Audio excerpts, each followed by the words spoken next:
నమస్కారం, బోకు భవన్ న్యూస్ కు స్వాగతం. నేను మీ భట్టాచారి. షార్ట్ గా బట్టు ముందుగా ఈనాటి ముఖ్యాంశాలు. క్రికెట్ ప్రేమికుల జీవితాల్లో ఆనందం నింపడానికి, వాళ్ళ బ్యాంక్ అకౌంట్లు గంగార్పణం చేయడానికి, అంబానీ మామ ఇంకో పెళ్లి చేయడానికి, మీమర్ గ్యాంగ్ కి రీచ్ ఇవ్వడానికి సర్వం సిద్ధమైన ఐపీఎల్ అంగరంగ వైభవంగా ఎవరికీ తెలియకుండా స్కెడ్యూల్ విడుదల. ఆనంద బాష్పాలతో తడిచిన కళ్ళతో మురిసిపోతూ స్కెడ్యూల్ చూసిన బోకు బావలు, ఎడం కాల్తో తన్నిన వాళ్ళ బాబులు.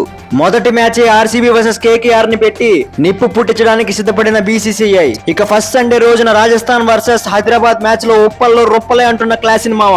యథావిధిగా ముచ్చటగా మూడో match the best rivalry of IPL CSK versus Mumbai Indians.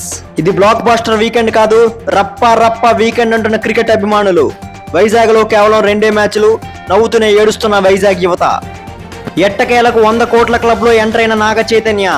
Auto డ్రైవర్లు, ఇంటర్ నిప్పీలు, కమిటెడ్ కపుల్స్, బ్రేకప్ గ్యాంగ్లకి చిత్త బృందం ప్రత్యేక ధన్యవాదాలు. సినిమాని తమ భుజస్కంధాలపై ఎత్తుకొని మరి హిట్ చేశారని కితాబు.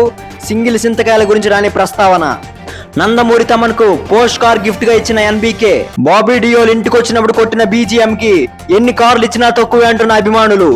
ఓజీకి అనుకున్న విధంగా డ్యూటీ చేస్తే రాకెట్ వేసి మార్స్ లోకే పంపిస్తామని స్పష్టీకరణ.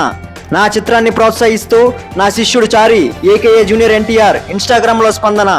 తను ఎన్ని స్టోరీలు పెట్టినా తను కొట్టిన ప్రేమ తప్ప ఇంకా గుండెల మీదే ఉందని భట్టాచారిగా స్పష్టీకరణ. WPL లో నేటి match UP versus GG women దెబ్బ మ్యాచ్ గా మారే అవకాశం. స్లైస్ లో డబ్బులు తీసి ఈ మ్యాచ్ నుంచే బెట్టింగ్ మొదలు పెట్టాలని బెట్టింగ్ బాబుల ప్రణాళిక. రెబల్ స్టార్ ప్రభాస్ నటిస్తున్న స్పిరిట్ సినిమాకు యాక్టర్స్ కోసం ఆడిషన్లు. యాక్టర్ల నాయకుడైన ప్రెసిడెంట్ గారే నేరుగా నామినేషను. త్వరలో రానున్న ఫలితాలు.